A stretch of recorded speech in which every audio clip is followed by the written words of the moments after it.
Israel. All right, we are now on our recording stage. Let me just make a general observation.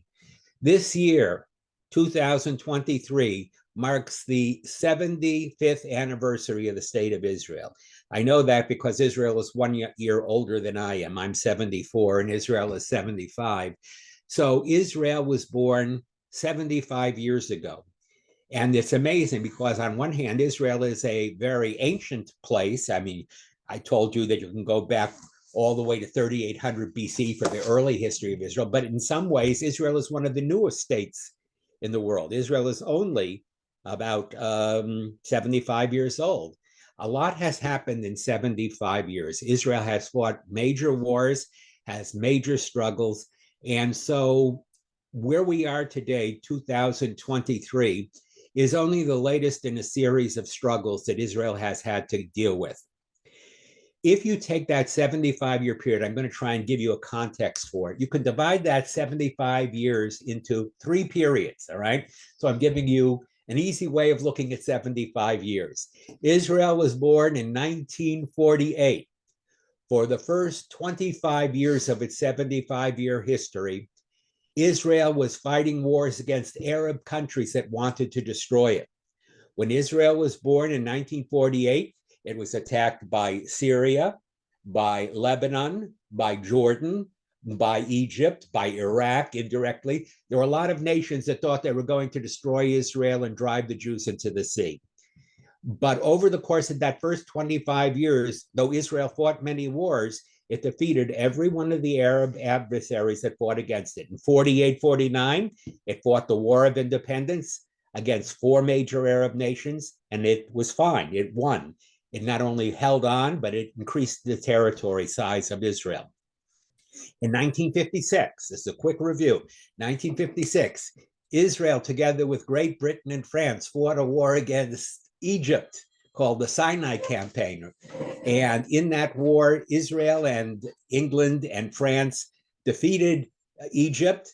And it was only because the United States and the Soviet Union insisted that France, Britain, and Israel leave. It was only at the insistence of the great powers that they were forced out, and Egypt was restored, and Nasser was able to claim a great victory. In 1967, okay, 11 years after the Sinai Campaign, Israel was surrounded on 4 sides by Arab armies.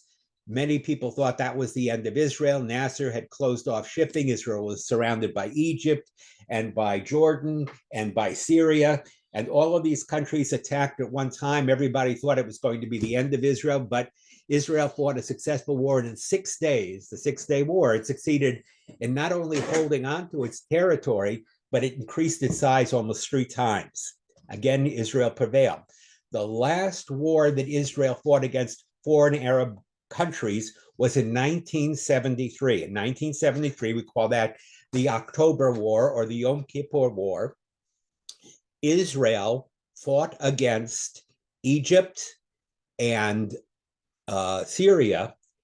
And even though Israel was surprised, it was unprepared for the war, they managed eventually to drive back the enemies. Now, from 1948 to 1973, those were the years of the big wars. That's 25 years. So the first 25 years of Israel's history, when Israel fought, it wasn't fighting with Palestinians, it was fighting with Arab countries, with Egypt, with Syria, with Jordan, with Iraq, with Lebanon. Israel was fighting against Arab nations that wanted to destroy it. And after 25 years of trying to destroy Israel, the Arab world came to realize we're not going to beat Israel on the battlefield. And what happens after the 73 war? The Arab countries slowly, one by one, realized the only way to solve the problem is to make peace with Israel. You remember the first Arab leader to conclude a peace treaty with Israel was Anwar Sadat. After the 73 war, Anwar Sadat wanted to get back the territory that Egypt had lost. He wanted to conclude a final peace. And so Sadat went to Israel, went to Jerusalem, and entered into peace negotiations with Menachem Begin. As a result of that conference in Camp David Accords in the time of Jimmy Carter, Israel concluded its first major treaty with an Arab government. The first Israeli peace with an Arab country was between Israel and Egypt. It was signed, it was finalized in the time of 78, 79. And Anwar Sadat, unfortunately, the president of Egypt, who very bravely decided to end the war with Israel, he paid for it with his life. Anwar Sadat, as some of you know, was assassinated because he had dared to break ranks with other Arab countries and make a separate peace with Israel. A few years after Sadat made peace with Israel, Jordan entered into a separate peace treaty with Israel. So slowly, things were improving. The second 25 years of Israel's history, from 1973 to 1998, next 25 years, Israel was not fighting with other Arab countries. It was fighting wars that were started by Palestinians who were launching terrorist attacks against Israel from Jordan, from Lebanon, from Egypt to some extent. Israel was really fighting over the next 25 years, not against other Arab nations. Most of the Arab nations recognized they weren't going to win a direct war with Israel, but they allowed the Palestinians to conduct terrorist attacks and create problems. Some of you remember the Olympics, I think it was in 1976, I believe, the Munich in Germany, where the Israeli athletes had been attacked. During the next 25 years, Israel was not fighting a war with other Arab countries. It was fighting a war with Palestinians who were basing their activities from other countries. Israel first drove the Palestinians out of Jordan. As a result of the attacks in the 70s, Israel drove the Palestinians out of Jordan. Jordan forced the Palestinians to leave the Jordan area, the PLO. They next went to Lebanon, and they began to attack Israel from Lebanon. And you'll remember that fateful war in 1982. Israel went into Lebanon and attacked the forces in Lebanon that were trying to provoke conflict with Israel, both the Palestinians and Hezbollah. And as a result of the fact, Israel got the Palestinians had to leave Lebanon, and they were transplanted to the other end of Africa. They went to Tunisia. Things looked better. But then in the middle of the 90s, Israel made, I think, a tactical mistake. Just when it looked like the Palestinians were losing influence in the area, just when it looked like Israel had solved the Palestinian problem, a treaty was negotiated between Yitzhak Rabin, Yasser Arafat, and I believe it was President Clinton, who was the one who oversaw these talks. An agreement was made.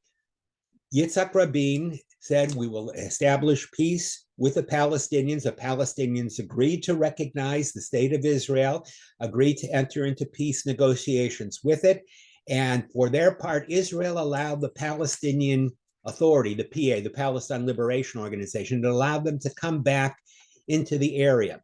In the agreement that was concluded in 1975, Yitzhak Rabin allowed the PLO to return back to the Middle East, and in return for recognizing Israel and agreeing to enter into peace, Yitzhak Rabin allowed the Palestinians to take control of 5 major cities on the West Bank and Gaza.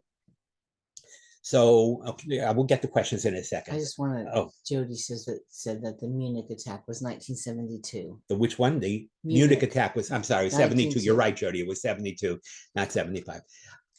The point is, up until 1998, Israel was fighting Palestinians who were attacking it from Jordan, from Lebanon, from the area of Egypt. It wasn't fighting governments anymore. It was fighting Palestinian terrorists. And then, beginning in 1998, Israel faced Palestinians that were fighting them from territories within Israel itself. The last 25 years, from 1998 to 2023, the last 25 years, Israel has been facing attacks not from foreign Arab governments. It has not been facing attacks from Palestinian groups who are operating out of other Arab countries. Israel has been facing attacks from Palestinian groups that are right in the area of Israel. They were either attacked by Palestinians living within the West Bank and Gaza. You'll remember the first and second Intifada. Palestinians attacked Israel. Israel had to fight it. They've been attacked by groups in Gaza. There have been 4 major Gazan wars in which Gaza, which was part of the area which Israel gave back to the Palestinians, they have used that as a war. So over these last 25 years, all of the wars that Israel has fought have been wars of Palestinians either in the Gaza Strip or the West Bank. And that's what brings us to today. The latest war that we are facing now is taking place in Gaza. The recent attacks, this is the 5th war that started in Gaza. October 7th, we began again with the horrific events that occurred in the aftermath of the Hamas assault on the Israeli communities surrounding Gaza. And from the West Bank as well, as you may or may not know, not only is Israel fighting an action against Hamas in Gaza, but it's also fighting in the West Bank, because a lot of Arabs who have seen what's happening, Palestinians who see what's happening in Gaza, are creating troubles in the West Bank. And while the loss of life in the West Bank has been much less, I think about 150 Arabs from the West Bank have died in clashes with Israel. So that brings us to this war, the recent events. Just to bring you up to date, Israel has entered the Gaza Strip. I think the last time I talked to you in Israel, I don't know if it had already entered the Gaza Strip, but as of tonight, I can tell you that Israeli land forces have actually made incursions into the Gaza Strip. And as of the time I speak to you, Israeli forces have surrounded the city, Gaza City, which is the main center of Hamas. And Gaza City is now surrounded on 4 sides. On the north, on the east, and on the south, it is surrounded by different groups of Israeli troops that have converged against it. And on the west, it is surrounded by the Israeli Navy. So Gaza City and the northern part of Gaza is under attack by land, sea, and air. And tragically, because Hamas fights by hiding itself among innocent Gazan civilians, innocent Palestinians who are not part of Hamas have been killed. There's no question about it. I cannot tell you how many. According to Hamas, it's over 10,000. I question those numbers because Hamas has a tendency to inflate numbers, but certainly there have been a lot of casualties. And those of you who have watched the news and have seen pictures of what is taking place in Gaza, you certainly know that Gaza has taken a severe beating. Israel has not been fooling around. And Israel went into this conflict after October 7th with one goal in mind, one objective: to eradicate Hamas. That was the goal, not to eradicate Hamas. It wasn't trying to kill innocent Palestinians.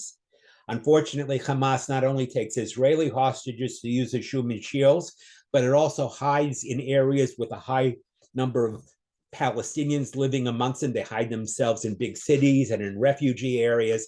So the number of innocent Palestinians who have died, innocent in the sense that they're not part of this Hamas network, has been serious. To give you an idea, there are approximately 2.5 million Palestinians who live in Gaza.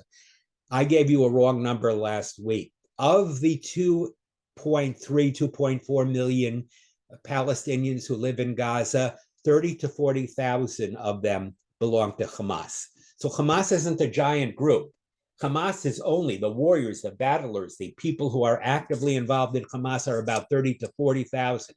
To give you an idea, the Israeli forces that have gone into Gaza are far in excess of that. Israel has been taking its time, but Israel, if it had wanted to go in and if it had wanted to wipe out Hamas, and if Israel wasn't sensitive to the fact that it couldn't be seen as killing innocent Palestinians, Israel could have won this war 2 or 3 weeks ago. If Israel had seriously been trying to take out Hamas, it could have gone in, and within a period of a few days, it could have leveled Gaza.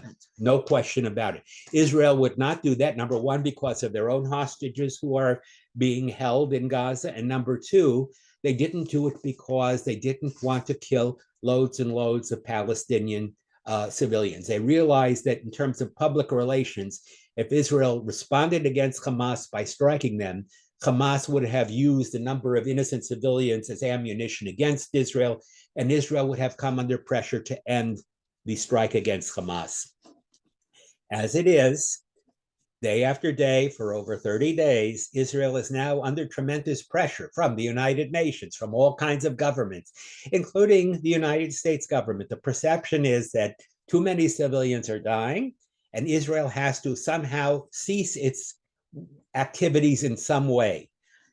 The United Nations and unfriendly powers were calling for a ceasefire. Anytime you hear the suggestion made that Israel should respond to Hamas by creating a ceasefire, it is a call to defeat Israel, because a ceasefire would only enable Hamas to further embed itself in Gaza, to surround itself by civilians. And the fact is that a call for a ceasefire is really a call to stop Israel from doing what it wants to do, which is get rid of Hamas. Israel has agreed most recently to what are called humanitarian pauses. Here's the difference between a ceasefire and a humanitarian pause. A ceasefire is an agreement between two sides in a conflict to stop fighting for whatever period of time is arranged. Israel was not going to agree to a ceasefire. Prime Minister Netanyahu said the only way Israel will agree to a ceasefire if Hamas immediately agrees to release all captives that it has taken, all of the captives, the 240 captives that it took from October the 7th. Hamas, of course, refused to do that because Hamas knows that once the hostages are not there anymore, and once they don't have any civilians to hide behind, Israel's going to come in and finish them very quickly.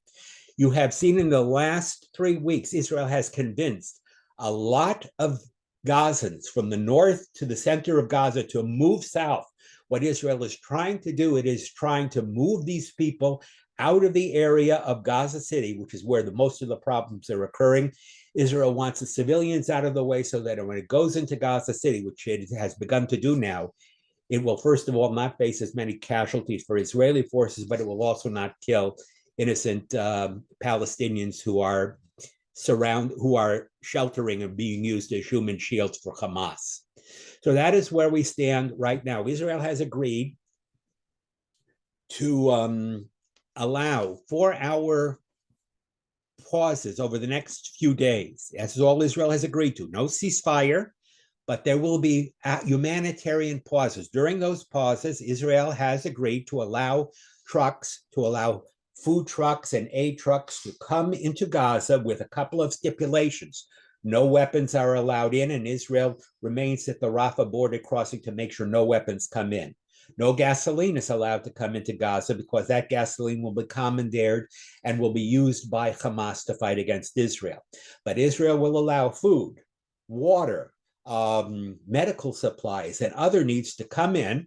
And right now, Israel is allowing close to 100 trucks a day to come in from Egypt to bring aid to especially innocent Palestinians from central Gaza all the way to the south. But Israel will not allow any aid to come into northern Gaza, which it has surrounded, and in an effort to choke off Hamas. Israel has also said that it will not let up its attacks against Hamas. 4 hours a day, Israel will just tell the people when the ceasefire is in, or not the ceasefire, the pause is in effect, but otherwise Israel will continue its campaign against Hamas. It will use air and every other kind of weaponry it has to bring Hamas to its knees. Okay, Randy, go ahead. Okay, this is from Jerry, but first, before Jerry, Cynthia has her hand up. Oh, okay, Cynthia, So go ask ahead. her to unmute. You can unmute Cynthia and then ask your question. So recently there was an interview of one of the Hamas representatives, I guess, who had admitted when asked that the tunnels were being used to protect Hamas and that it was the UN's responsibility to protect the Palestinians. I have not heard any political leaders, or I don't watch the news that much, but has anybody reacted to that comment? Like, Yes. It's absurd. It just tells right off the bat what their mentality is. Ever since Hamas took power in Gaza, Cynthia, in the year 2005, 2006, right around there, Hamas has been using the money that has come into Gaza, money that was intended for humanitarian aid to help the Palestinians. They have been siphoning off that money. They have been building an underground series of tunnels, which supposedly goes for hundreds of miles. I mean, Gaza is a very small area. The city is basically 4 by 4 square miles. It's about 16, 17 square miles. But Hamas has used the money to arm itself, to create the system of tunnels. And the only people who are allowed to be in the tunnels are not ordinary Gazans. They have to live exposed to whatever Israel does.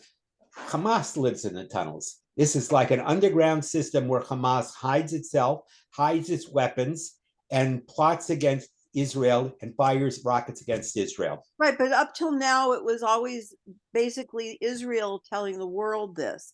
But now there's a Hamas representative that's actually admitted, and I don't hear any outrage about that, because before everybody could say, "How do you know Israel's telling the truth?"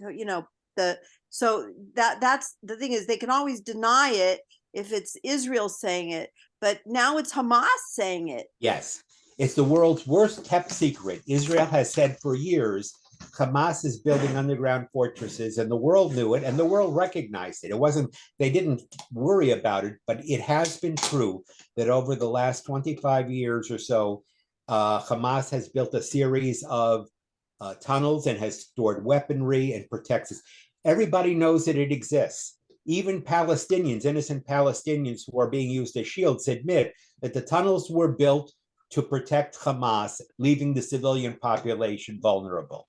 The world knows this. The Gazans have now themselves said Hamas is using us. They're making us collateral damage. They're using us as human shields, and they're living in security underground. They have food. They have medical supplies. They have gas and other kinds of things, and we're being forced to suffer because Hamas doesn't care about us, Palestinians. Hamas only cares about us as human shields. Yes, the world now, it is true, Cynthia, the world now realizes what Israel has been saying for some time, that Hamas is nefarious. And everybody knows what Hamas's goal is. Hamas said it itself. Our goal is not peace with Israel. It's not a two-state solution. Hamas has said candidly, our goal is to wipe out the Jewish state and to get rid of all Jews in the area of the Middle East. So no one can pretend anymore, Cynthia, that we don't know what Hamas's agenda is. Nowadays, people are saying not that Hamas is a good guy. Everybody admits Hamas is a bad actor. But what they're saying is Israel should not attack Gaza because innocent Palestinians are being killed. You know, if Israel could figure out a way of going in and taking out the bad guys without killing innocent people, that would be okay. But here's the problem, Cynthia. When a government leads a people and that government makes war and it creates all kinds of problems and you're trying to destroy that government, innocent people are going to be hurt. In 1933, Hitler became chancellor in Germany. In 1939, he went to war.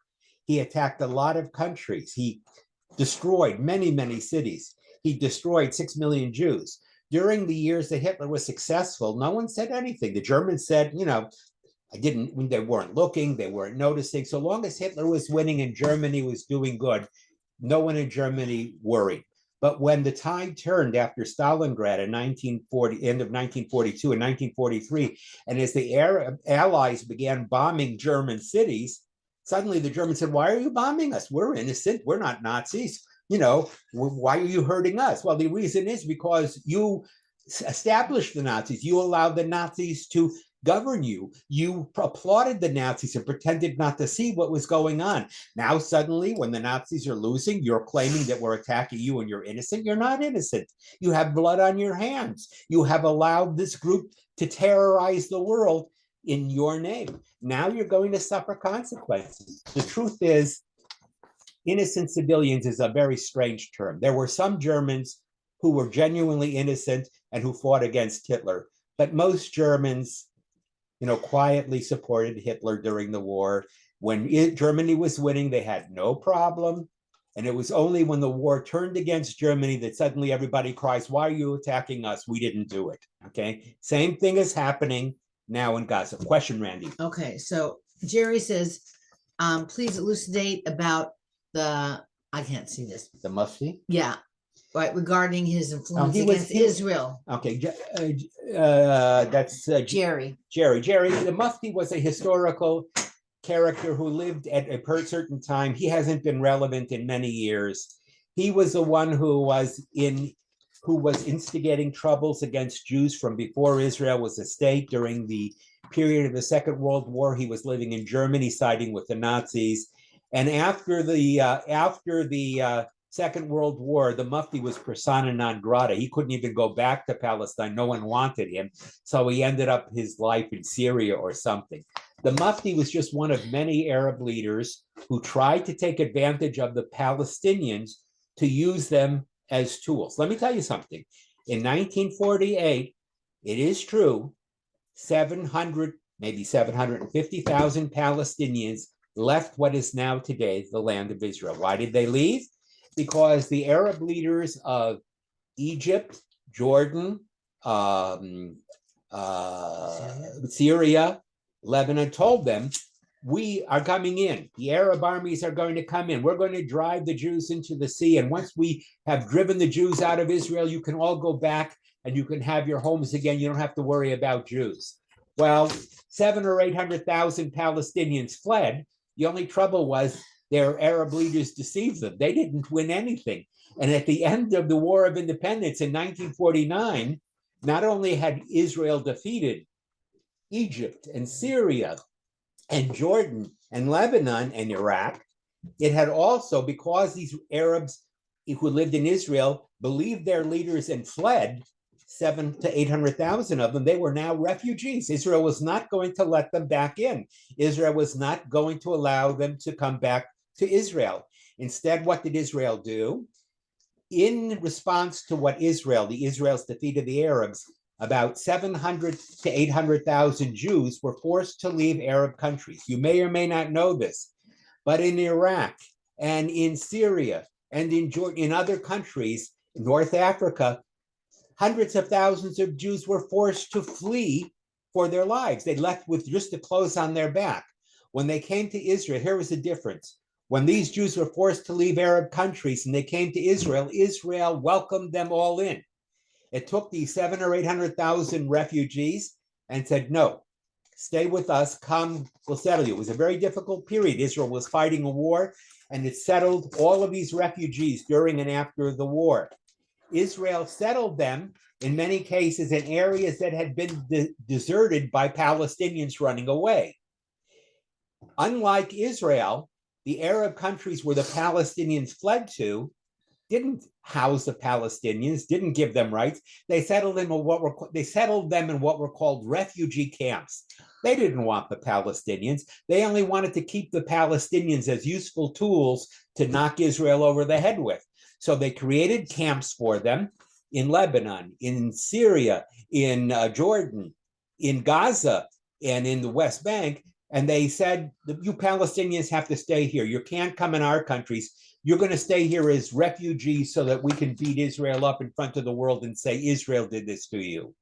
So Israel took in 700 to 800,000 Jews. The Arab countries left these Palestinians as refugees in refugee camps, hoping to utilize them to threaten and to bludgeon Israel and to weaken Israel's reputation in the world.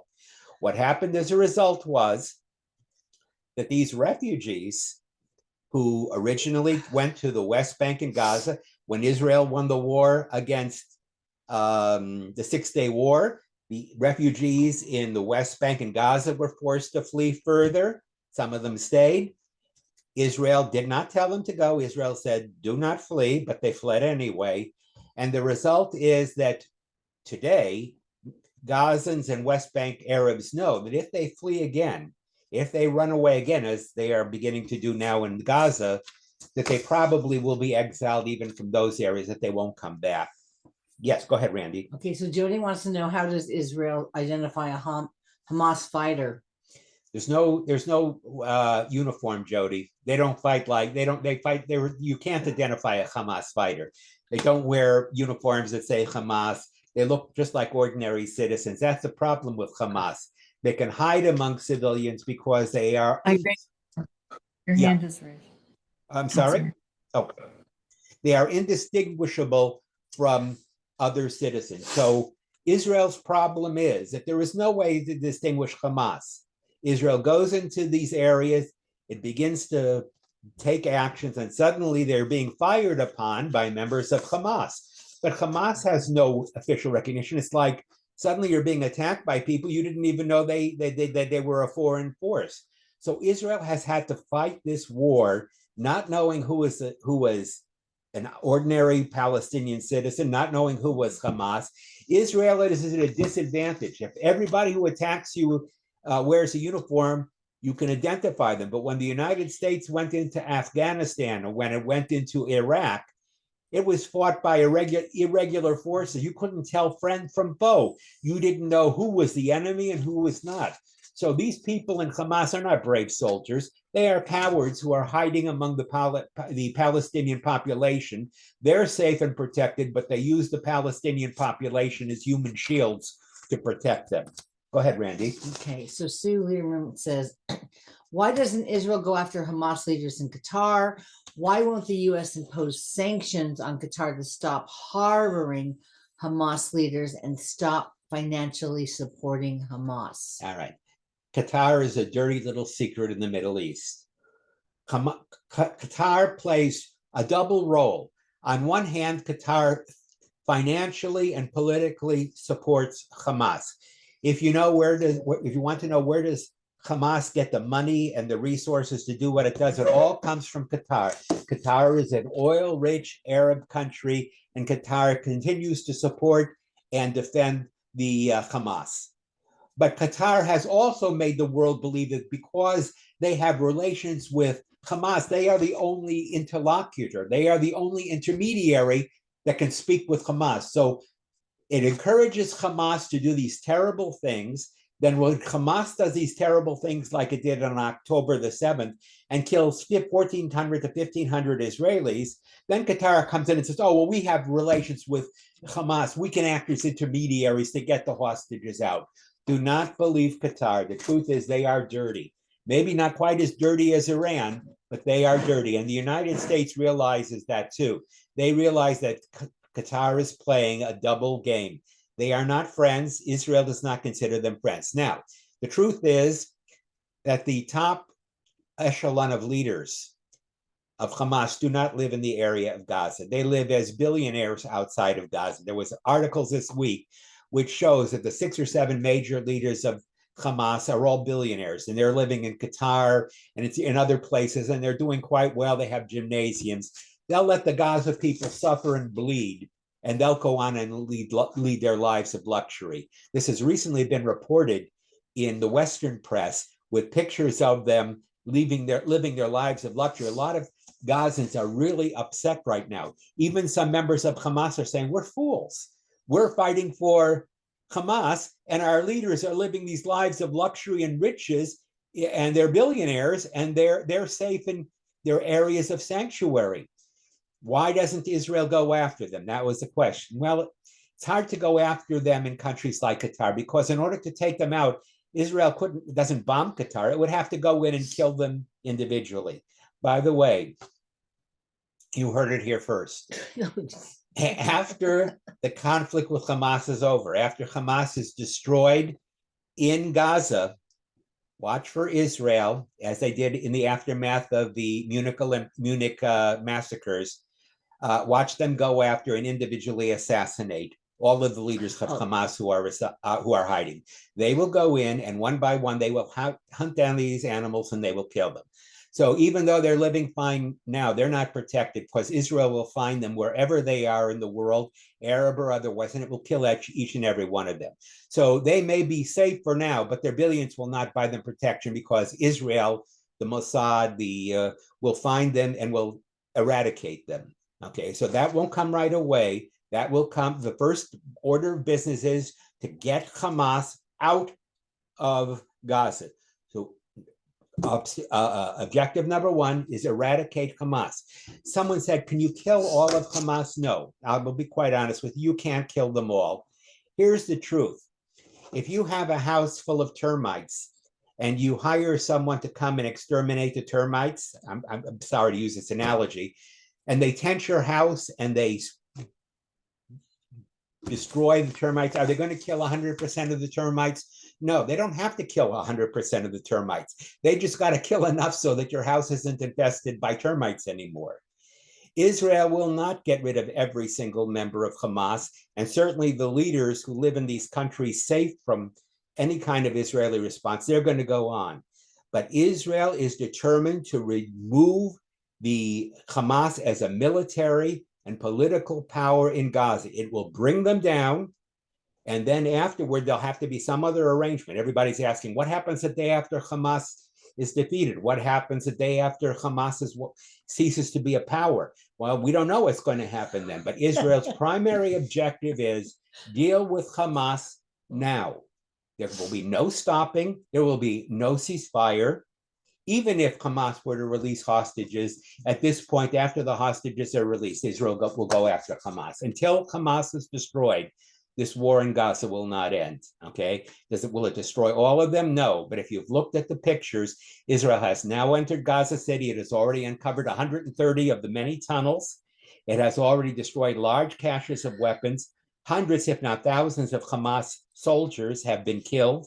Israel is going to complete the operation. It just has to be given the time to do this. And that is why I urge you, do not let world pressure cause you to press your own government here to press Israel to a ceasefire. The only reason Israel has had to fight now 4 wars in Gaza is because every time Israel gets close to dealing with Hamas, the world suddenly shouts inhumanity, war crimes, this, that, the other, and that stops Israel from completing the job. Israel will not stop this time. Israel will finish the job. Hamas will be destroyed. And even if it means that there's going to be collateral damage, and there will be, and even if it means we're going to see terrible scenes, as we have been, Israel will complete the task, and Israel will not stop until Hamas is gone. In the aftermath of that, there will be attempts to restructure the Middle East, maybe come up with a new understanding. Maybe after 75 years of rejecting Israel, the Arab world will finally agree to enter into a peaceful solution, 2 states for 2 people. But so long as Hamas exists, and I sent out to all of you the Hamas charter, I think, telling you what Hamas believes, they don't want peace. Hamas only exists for one purpose: to continue to create destruction and havoc in the Middle East, to justify killing Israelis and get rich themselves in the process. So there is no other solution. Yes, go ahead, Randy. Okay, so Cynthia, Jay, Tommy, and Ira and Carol, we're gonna get to you, I promise. And yes, Jay, you did hear me chuckle when I read your piece. But first, Marlene has her hand up. Okay, Marlene, go ahead. And then we will get to Oh, it's Michael. Okay, Michael. it's me. Michael, go ahead. Okay, there's really 4 different areas. Okay, as to Hamas itself, when you go in and you destroy the local leaders, the local lieutenants, the local sergeants, if you will, for years, the underlings, the other warriors, they've been taught to hate. Why don't they come and move on up? I'm now a captain. You know, I'm gonna carry the fight forward. Secondarily, I got a few more other things here. Secondarily, we know that militarily, the Israeli army is destroying facilities and getting rid of all kinds of munitions and things like that. And you know, I've been to Gibraltar, and you know, it's like that. I mean, they're digging underground. They've got big caverns of meeting rooms and hospitals, and it's a big place. I don't think they can ever really get rid of it all without one thing, which I'm afraid that we have to admit, is we're going to have some hostages killed. All right. And I think we accept that. So that's going to happen. All right. So, Mike, in answer to your question, first of all, Gaza is not that big. Gibraltar isn't either, but Gaza is 25 miles by, at the short distance, 4 miles, and the long distance, 8 miles. Israel could go in to take down Gaza right now if it was willing to. have a scorched earth policy, which Israel will not do. Israel will not fight that kind of war.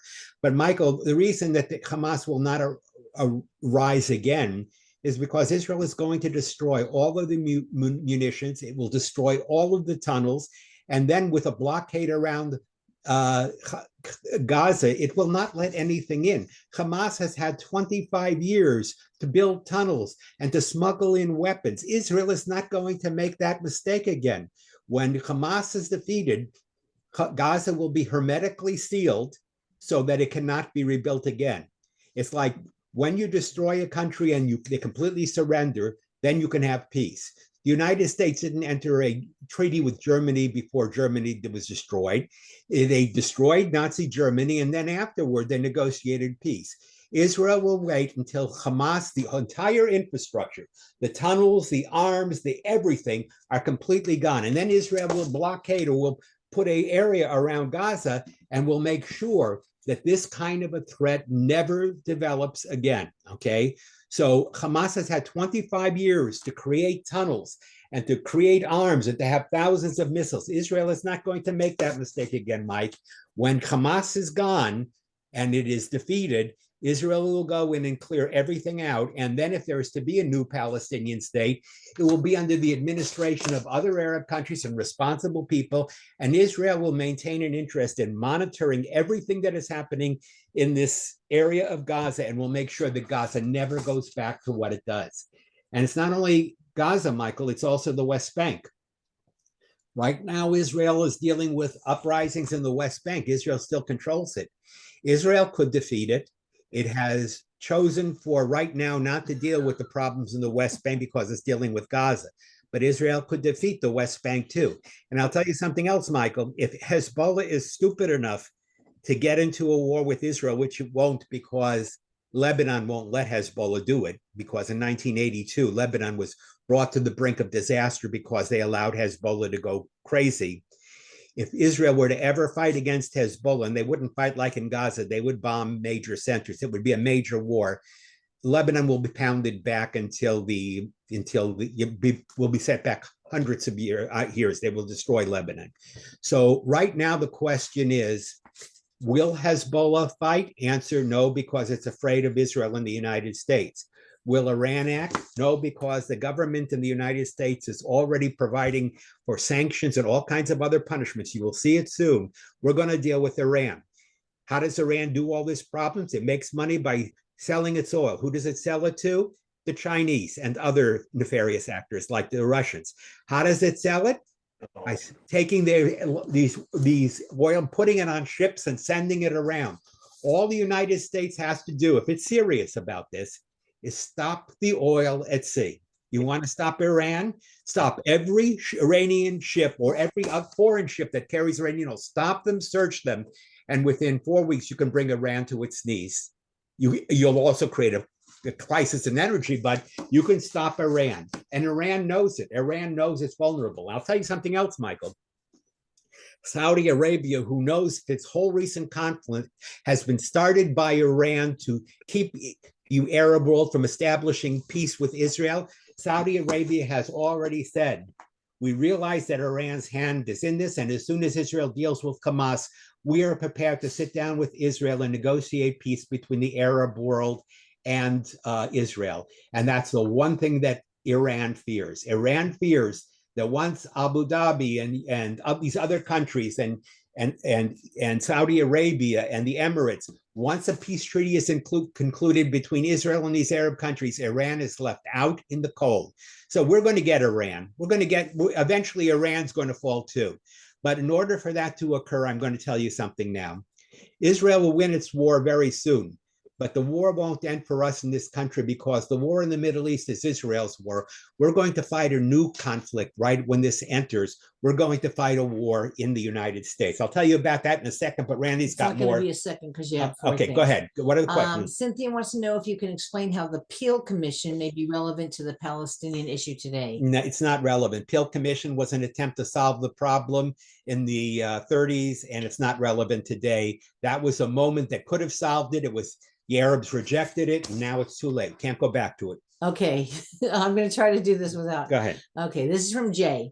I saw him typing, so I knew something was Oh, coming. it's coming. All right. Rabbi, I think you are bending over backward to be diplomatic. One, there are very few innocent Palestinians. All right. 58% supported Hamas in elections, and 75% celebrated the massacre on 10/7/23.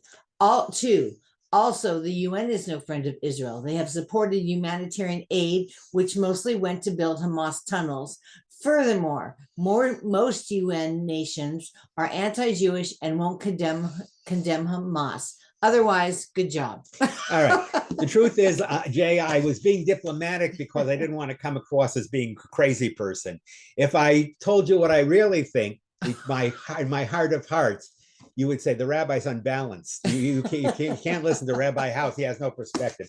Here is the truth. The United Nations was only kind to Israel when Israel was created in 1947. The United Nations, very soon after Israel's birth, has been very hostile to Israel. The majority of the countries in the world are not friendly to Israel. The truth is that when the United Nations, 120 nations, voted for an immediate ceasefire, those nations wanted a ceasefire because they didn't want Israel to get justice for what had happened to the 1,400, 1,500 Israeli civilians. I do not kid myself. Yes, the United Nations is a terrible organization, and we have to keep it because there's a place where we resolve conflicts. Otherwise, I tell them to get out of New York and vacate the building, and we can put some nice condominium there instead. But the United States is no friend of Israel. It's never been, and we know that. The truth of the matter is most of the major nations of the world, especially Russia and China and those countries in the Arab world and whatnot, most of them are not friendly with Israel. The majority of them realize that Israel is not going to go anywhere and it cannot be defeated militarily. And if you want to know the dirty little secret, they realize Israel has atomic weaponry, and they realize that in any kind of a serious war against Israel, Israel would bring Armageddon on the world. So no one believes in the Arab world or in the general world that Israel can be militarily defeated. The only way you can destroy Israel is make it illegitimate. If you turn it into South Africa and you can cripple it economically and whatnot, and you get all the peoples in the world to hate Israel, you can bring Israel to its knees. But they're not going to succeed. They are not going to succeed. Despite what you see in the news, Israel is not alone. In this country, despite what you see on college campuses and in big cities, the vast majority of Americans, over 80%, support Israel. If you think that's not true, it's because you're watching Arab immigrants into this country and college students who are stupid, making it seem like there's something else going on. Israel is not in a dangerous position. The truth is that the screams from Hamas and the world and the urging of a ceasefire is an indication that Israel is doing it. The more the world screams for a ceasefire, it means Israel is achieving its objective. Now the world is getting fanatic. Israel's committing humanitarian crimes. Israel is committing genocide against the Palestinians. That is not true. Israel, on the contrary, is acting in a very moderate way. But as Israel is destroying Hamas and finally dealing with terrorists, you're going to see this nonsense again and again and again. Do not let yourself be influenced either by what's happening in the United Nations or the other countries of the world, and don't be influenced by what you see on your television sets. I am telling you, stand firm, okay? If you don't watch too much news, but you will see that Israel is quietly doing what it has to do. And thank God the administration is standing by Israel. Yes, they are under pressure. Yes, the Democratic Party has its crazy wing, the progressive wing, the Squad, and the other idiots who are anti-Israel. You just saw this week that Rashida Tlaib, the Palestinian member of the House, was censured by the House of Representatives. The 9 members of the Squad, the ones who are on the Democratic side who are against Israel, consists of, and this is the composition, I'm just telling you, 6 African Americans, 2 Hispanic Americans, and 1 Palestinian. If you want to know where Israel is facing its greatest challenge, it's actually among the progressive community on the left and in the colleges. Unfortunately, radical professors have taken over the universities. They took it over a long time ago when I was going to school. And everything that happens in university campuses has to do with Arab funding and Arab money and radical professors. We're going to defeat them. This is going to be decided to. And that's what I want to tell you. What we have to do is we have to win the war on the home front. How do we win the war on the home front? When Israel finally, hold on, Randy, when Israel finally defeats Hamas in the Middle East, we are going to have to defeat the enemies of Israel here in this country. If you think that when Israel wins its security, the war ends, that's not true. We have plenty of political wars to fight here in this country, wars on campuses, wars in our government, wars in political parties. We're going to have to continue fighting. It's not going to end. Randy, you had a question. No, I mean, can you guys, I don't really know, can you guys all see the chat? Can everybody see the chat? Oh, good. Okay, so you're seeing all the comments, so they do not need to be Okay.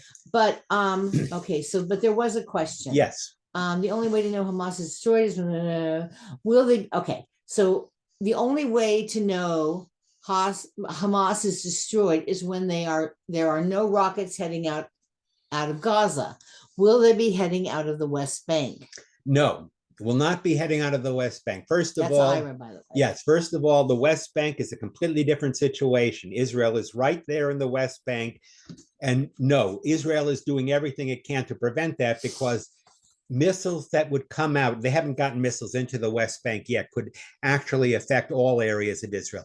Weaponry is not allowed into the West Bank, and the Israeli intelligence is deeply involved in intelligence in the West Bank. The problem with Gaza is Israel hasn't been able to get into Gaza for 25 years. For 25 years, Israel hasn't been able to deal with Hamas. For those of you who watch the television show Fauda, Israeli intelligence is able to operate in the West Bank and in these Palestinian areas in the West Bank, but the Israeli intelligence has not been able to operate in Gaza. It is a separate government which has protected the terrorists. But no, the West Bank will not become a center of attack. And as a matter of fact, people in the West Bank are worried because they think that after Israel has dealt with Gaza and with the terrorists there, that Israel will go after Gaza's sympathizers in the West Bank. West Bank will not erupt. The truth is that's what Iran wanted. Iran wanted to circle Israel.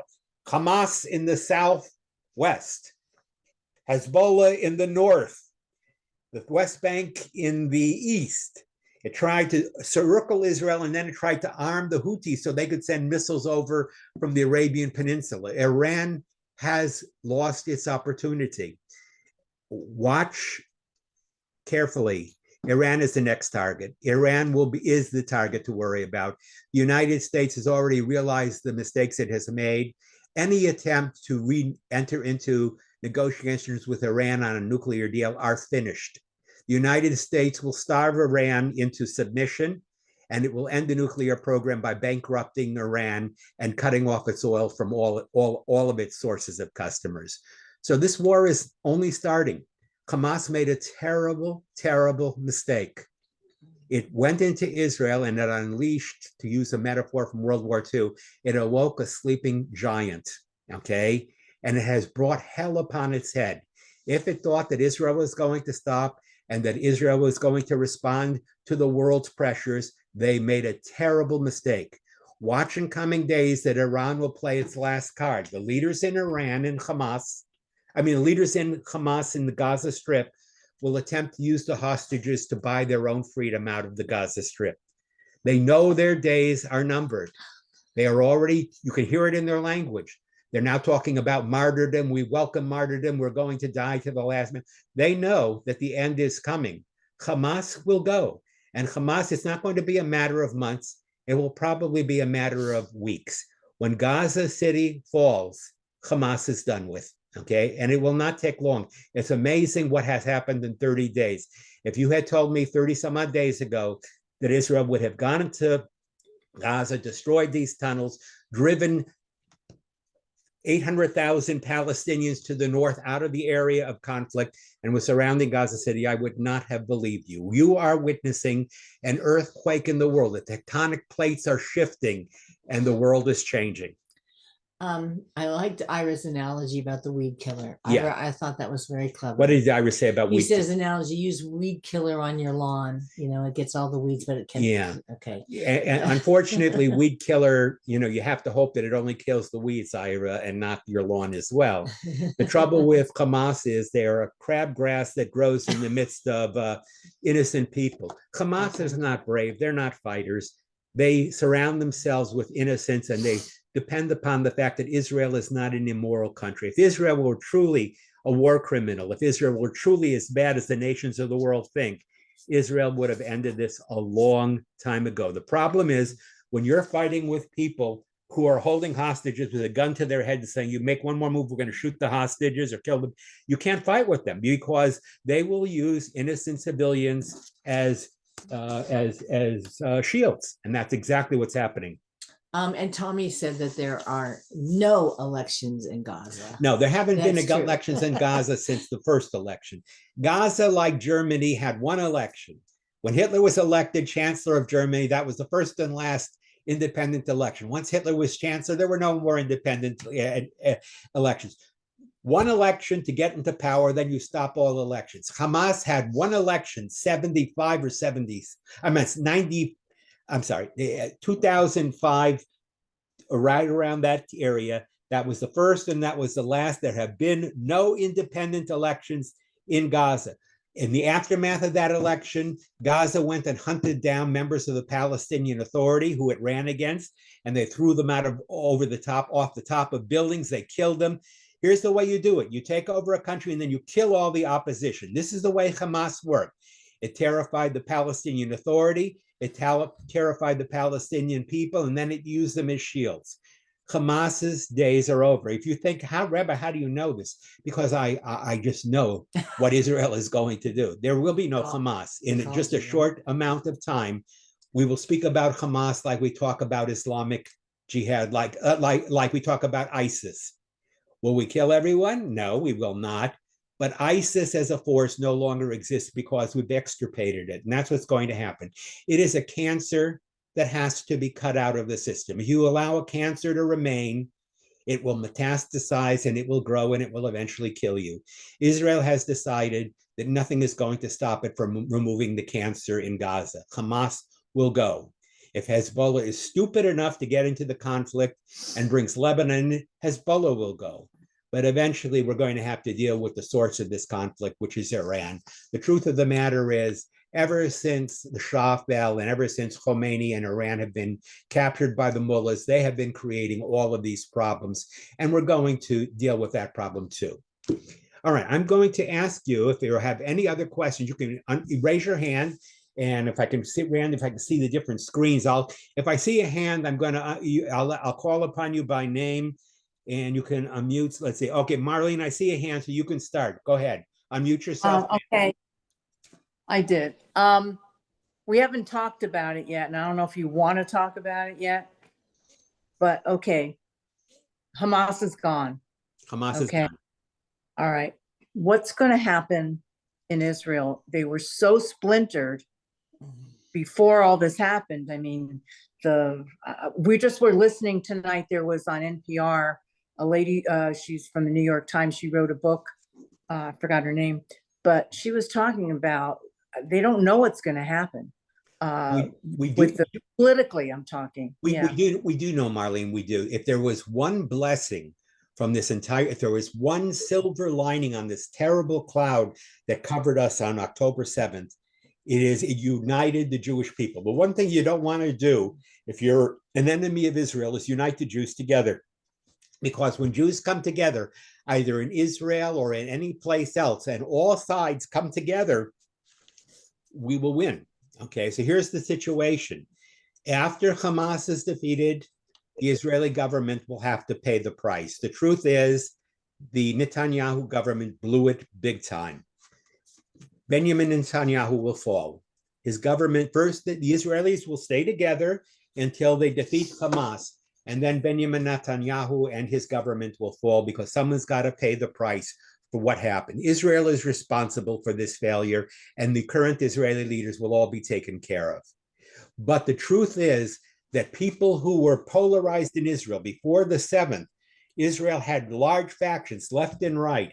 Israel has been unified today, and Jews in this country, except for a few crazy radicals, have been unified. You don't see divisions in the Jewish community like you used to, except for Not in Our Name and certain other groups.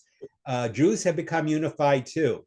Among the people who censured Rashida Tlaib were not only almost all Republicans, except for a handful, but 22 Democrats. The truth of the matter is, in this conflict, Democratic, Republican, you listened to the debates yesterday, you heard the Republican candidates say, as one, we have to let Israel defeat Hamas.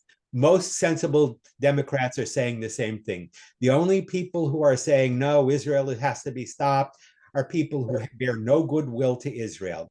I would like to tell you, Marlene, that we're going to be able to defeat those people, but anti-Semites will continue to exist on the right and on the left, and we will have to deal with them. But Israel today is more unified than it has ever been in the last 30 or 40 years. Israel is together today, and one of the good things that will come out of it is the Netanyahu government will pay the price for negligence, and then Israel will reunite and form new coalitions in Israel. Okay, so you think the Supreme Court thing was going to die then? If It's already Netanyahu's not. It's already died. That's Okay. a Netanyahu thing, and that's already dead. Netanyahu won't survive. Netanyahu won't get to the middle of next year without the government falling. So after, He should have been out a long, long time ago. whether he should have been or not, he will not survive. Hamas will not survive. The Netanyahu government will not survive. Anybody else? Oh, Thank you. You're welcome. Gary, is that a hand? Okay, unmute. Thank you, Rabbi Rod.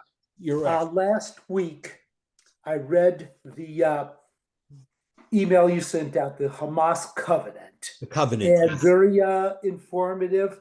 For those of you who haven't read it, it is a rather long document, 26 pages. However, compliments to Rabbi Rod. He has highlighted the most important aspects. Think of it as the Reader's Digest consolidated version, if you will. For those of you who haven't read it, I encourage you to do so. I also encourage you to pass it on to people who would have great interest in reading it as well. If you want a digest of it, just to give you, Gary is correct. Israel is responsible for the French Revolution, the Communist Revolution, World War I and World War II, and every other misadventure that happened in the world. All has Jewish hands on it, Jewish power, Jewish. You read this document, if you read this document, just the parts I underlined, you will see Hamas is a paranoid, crazy organization. Yes. There is no peace you're going to make with Hamas. Palestinian Authority agreed to enter into peace with Israel. Hamas arose because it regarded the Palestinian Authority, Yasser Arafat, as being too liberal. It blames the Jews for everything, and the only solution is the total eradication of all Jewish presence in the Middle East and every Jew out of Israel. So read it if you have a chance. It's a very funny document if it wasn't so serious. Okay. Also, Rabbi Ron, go ahead.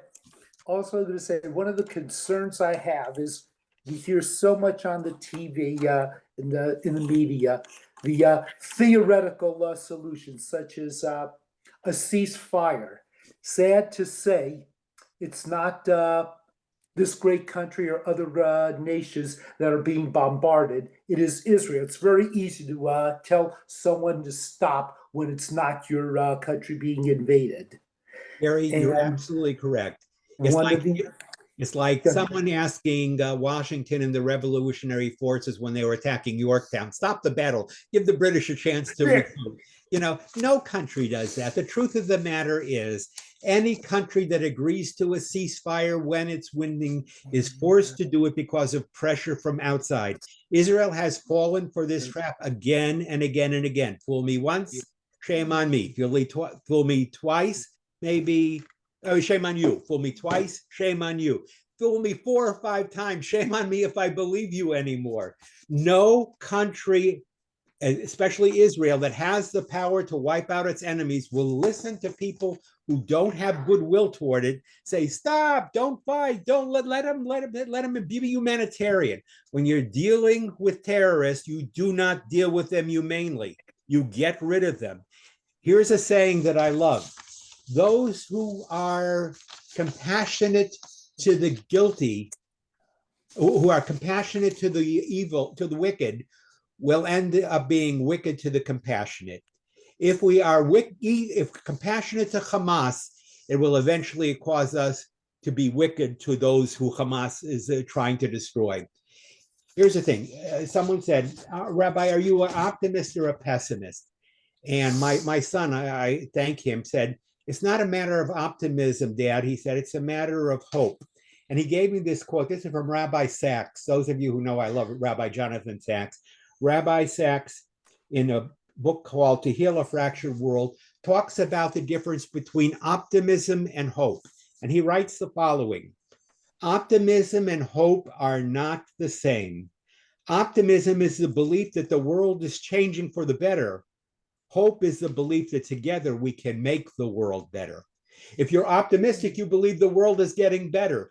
But if you have hope, you hope that we together can make the world better. Optimism is a passive virtue. Hope is an active one. It needs no courage to be an optimist, but it takes a great deal of courage to hope.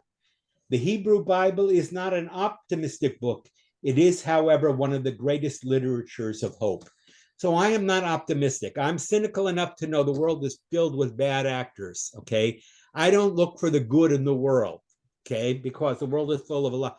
But I do have hope that if we who are good do what we're supposed to, we can defeat evil. Not with false optimism, but with the belief that if we act, we can make a difference, okay?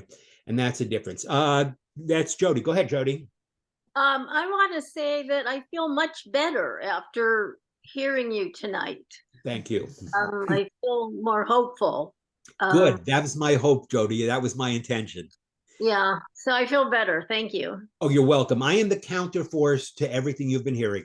My wife and I sit and we hear these things and she gets really upset. And I say, turn off the news, turn off the news. The truth of the matter is a lot of the news isn't accurate.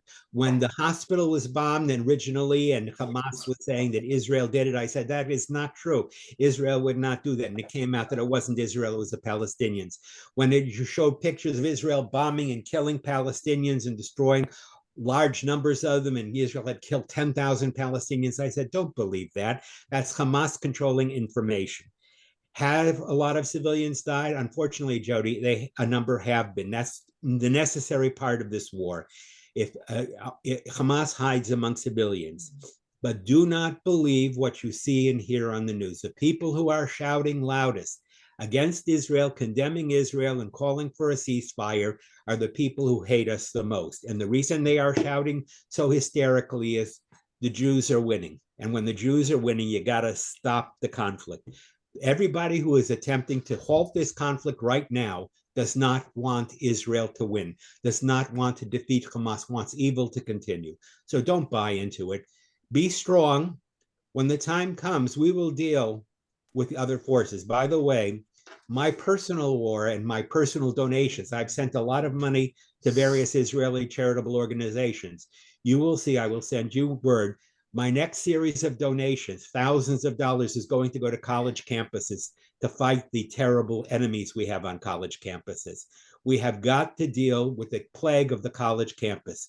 People who come in on student visas and are creating havoc, who speak against the United States, who are doing damage to Israel. They have turned the college campuses into third world bastions. We're going to deal with the college campuses next. Already major philanthropists, Jewish philanthropists have said, no more money to college campuses. I heard Alan Dershowitz, a Harvard professor, say, if you are a Harvard alum, if you are a Harvard graduate, send no money to Harvard. Harvard receives dirty money from the Middle East. Harvard is bought for by Arab powers. Send them not 1 cent. There are moves in Congress to turn around and say that campuses like Harvard that encourage this should be defunded by the federal government. There is even a movement in Congress to strip college campuses of their tax-exempt status. So we'll get to college campuses. We'll deal with the radicals and everything after we deal with Hamas. Go ahead, Jody. I think Jew Belong is an organization that goes on college campuses and deals with anti-Semitism. Yes. My What's it son called? is my Jews Belong. Is that what you called it? Jew Belong, I think. Okay. And then Belong. There I are think- there are loads of college campuses and organizations. Watch my next donations. I'm going to distribute another $2,000 or $3,000, and those will go to college organizations, Hillels and whatnot, that are fighting the fight. My son is on one of those campuses at University of Illinois, and even though it's not as bad as some campuses, they have to keep Jewish students calm and make them feel safe and fight against disinformation.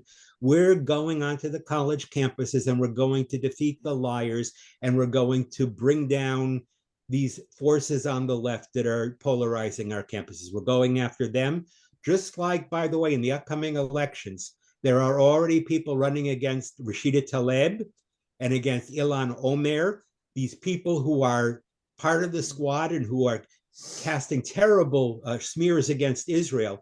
They are now facing Arab opposition that's pro-Israel. So watch these people go down. If Tlaib and if Omar and others win their primaries, vote Republicans against them. That when you want to bring them down, I'm suggesting that, well, people, you can't vote, you're not in those areas, but spend money and encourage Jews who live in those areas to vote against them. Vote Republican if you have to.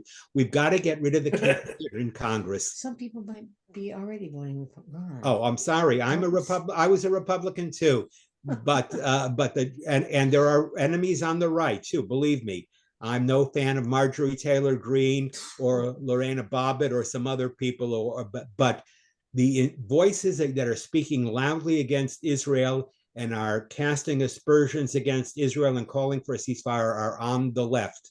I will do whatever I can to make sure that responsible Democrats are elected. I will give money and work to make sure the Jews in these other places defeat these leftist forces.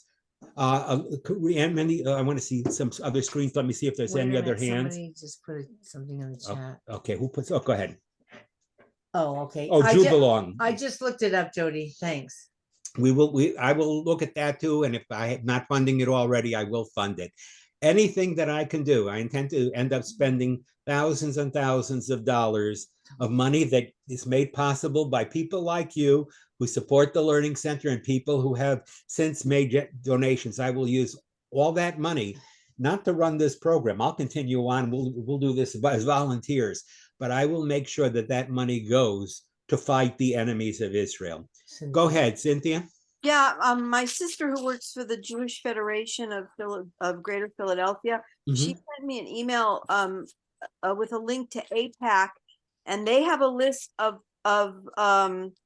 politicians in office who are pro-Israel, and to donate to their campaigns, or, to help fund them. And Thank it's you, interesting Cynthia. because you'd be surprised at some of the people that are not on that Oh, list. big time. You would be surprised. And by the way, there are also lists of colleges that are anti-Israel too, that are left-wing. So you can not only get from AIPAC the politicians that we want to blackball, but the campuses that have to be punished as well. There is information out there. We know the nefarious actors. Up until now, they have been held blameless. They have been allowed to, behind the scenes, create all kinds of trouble. The truth is, we're coming after them, that we will get them too. It will take a little longer, but after we deal with Hamas, we're going after the other forces that are behind this too. The Jewish community has tremendous power. Jewish philanthropists have already taken away donations from universities. Someone said to me today, Harvard doesn't have to worry. They have tremendous resources. It was Hal. Hal Dash told me Harvard has tremendous resources. That is true, but even Harvard is not impervious to these kind of influences. If the United States government goes after these universities, you will see it fall. There are already campuses that have disaffiliated voice, what's the big organization, Palestinian Justice for Palestinians and something. There are already organizations that are being disavowed, that are being taken off campuses. The tide has turned. People have gotten sick of this, and the perpetrators will have to pay a price. So yes, check with AIPAC, check with college organizations. I think Hillel has a list of college campuses that are less friendly and more friendly to Jewish interests. There are hundreds of colleges that are friendly to Israel in this country. Interestingly enough, it's the Ivy Leagues, it's the colleges that Jews want to go to, and unfortunately continue to send their children to, that are the worst places for Jews to be. Do a favor to your Jewish young people. Don't send them to the Ivy Leagues. It's the worst possible places to be. Worse than UCLA? Worse than Worse UCLA, than yes. Berkeley? Worse Than Berkeley? Berkeley's I don't bad. know. UCLA is not good, but the Ivy Leagues are worse. If you want, I'll send you a list of the ones that the top universities to watch out for. I'll try and give you the list in order of how damaging they are. Even Jewish universities weren't impervious. Up until now, Brandeis University, which was a Jewish university, was trying to be politically correct. But Brandeis, in response to alumni and students, has now disenfranchised Students for Justice in Palestine. It has now turned the tide, and it is now turning around and saying you can't have immunity, you can't speak words of hatred on the campus anymore. We will deal with them one by one. Okay, let me see if there's anybody else. Randy, one more thing. Let me take a look. Okay, I'm not seeing any more hands. I assume if I haven't convinced you, at least I've made you, like Jody, feel a little better for what I've said tonight. I am not pessimistic. I'm not optimistic either. I'm realistic. And I tell you, do not be overly concerned by what you see on TV. The news is basically good in terms of the long-range future. Israel will fight this battle by itself. Israel needs your support here, financial support if you can do it, moral support. If you know people in Israel, call them up and let them know they're not alone and we're with them. Israel is not alone. And it's not only Jews in this country, but it's a lot of well-meaning Christians and a lot of well-meaning Muslims, believe it or not, and others in this country who cannot stand this garbage any longer. We are not alone. We will prevail. Am Yisrael Chai, the Jewish people will survive and we will live so long as we remain united. And that's my message of hope to all of you. Should it be necessary to come on again, we will. My words to you are, watch what happens in the next days. Israel will continue to battle Hamas in Gaza City. It will go into Gaza City and it will dismantle Hamas. It will allow humanitarian aid into the south of Gaza for the sake of those who are innocent. But when this war is over, Gaza will not be Gaza anymore. And whatever replaces it will be decidedly a different place than it is today. Watch what happens in the West Bank. Do not worry about Hezbollah yet, unless they're crazy. Hezbollah will stay out of this war. It will send over some artillery and whatnot, but it will not widen the war, because if Hezbollah goes in, the United States and Israel will respond. So that's not going to happen. And watch to see the economic consequences for Iran. Watch to see ships, Iranian ships seized at sea, Iranian oil seized and confiscated, and watch China and the other nations that are making this possible slowly go into great crisis because of what we're about to do. All right, so if I'm wrong, you can call and blame me and say, Rabbi, you got it all wrong. I don't think I'm wrong. I think I'm right. And I think it's not going to be easy, but I think it is coming. All right, is there any other questions? All right, then I have done my duty in 3 weeks. We've talked a little history. We've talked a little prognosis of the future.